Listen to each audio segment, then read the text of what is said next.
मेरे आसपास ये वृक्ष, ये पौधे, ये पुष्प देख रहे हैं आप? है ना सुंदर? क्योंकि आपने इन्हें देखा है।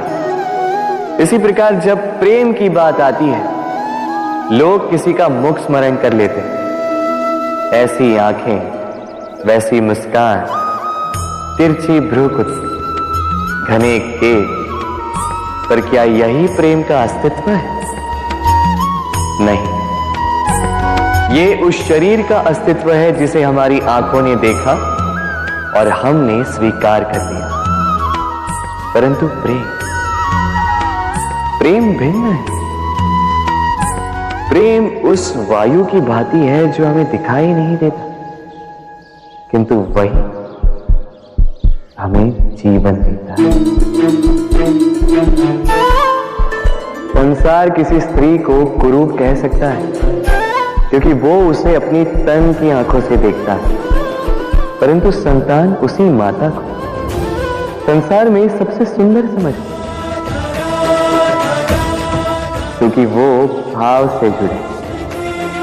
तन की आंखों से देखोगे तो वैसे भी पहचान नहीं पाओगे जैसे राधा मुझे पहचान नहीं पाई। इसलिए यदि प्रेम को समझना है तो मन की आंखें खोलो और प्रेम से कहो राधे राधे।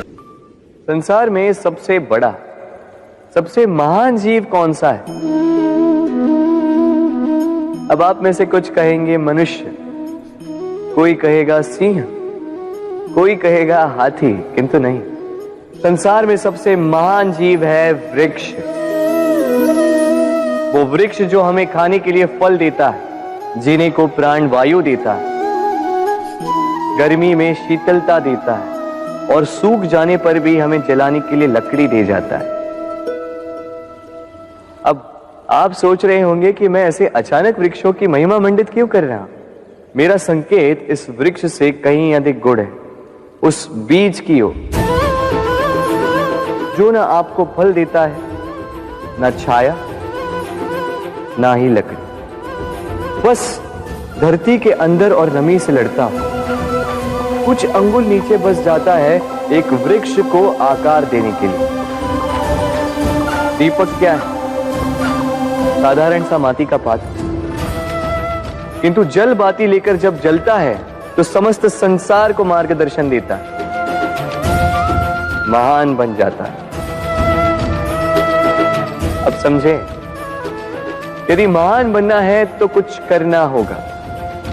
कोई अंतर नहीं पड़ता कि आप छोटे हैं या बड़े, कुछ करेंगे तो कुछ बनेंगे। आप चलना प्रारंभ कीजिए, कहीं ना कहीं तो पहुंचेंगे। निश्चल बैठने वालों का कभी कुछ नहीं होता।